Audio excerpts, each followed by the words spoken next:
Jusqu'à présent, la Baltique était restée un peu à l'écart de notre histoire. À partir du XIIIe siècle, elle va devenir un nouveau pôle économique de premier plan.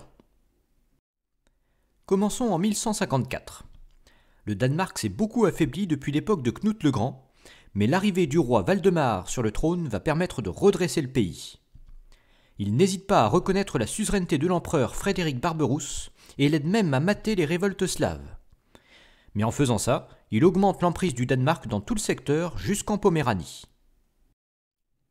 Du coup, ses successeurs deviennent assez puissants pour agir comme ils l'entendent.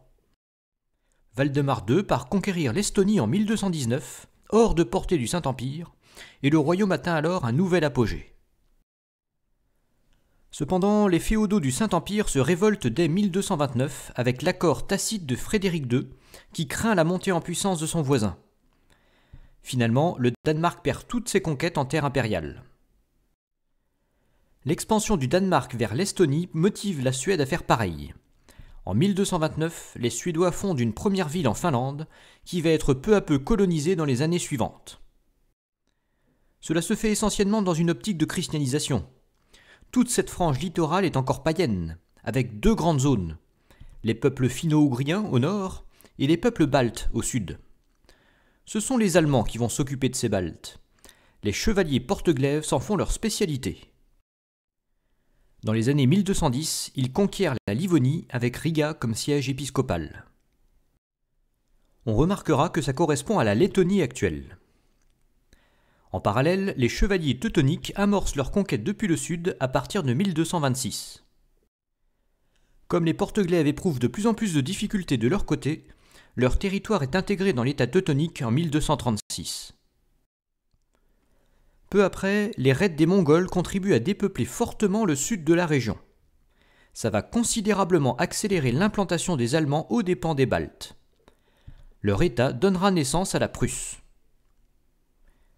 Les Lituaniens se retrouvent pris en sandwich en plein milieu.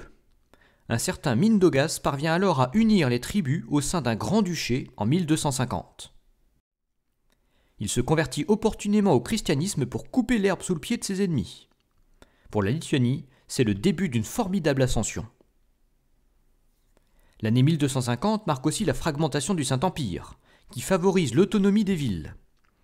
En 1258, plusieurs villes de la Baltique décident de se regrouper au sein d'une union commerciale, donnant naissance à la Hanse.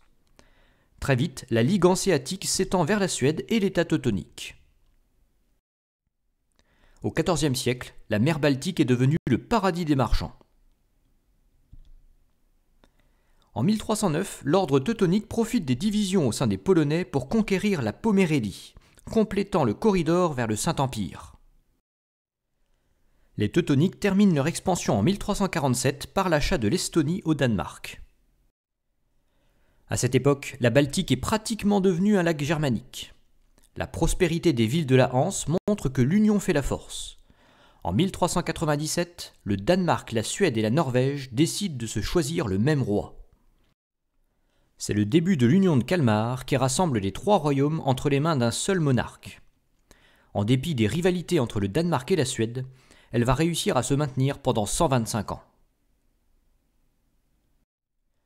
Pendant ce temps-là, la Lituanie connaît une ascension fulgurante, emmenant avec elle la Pologne vers un nouvel apogée.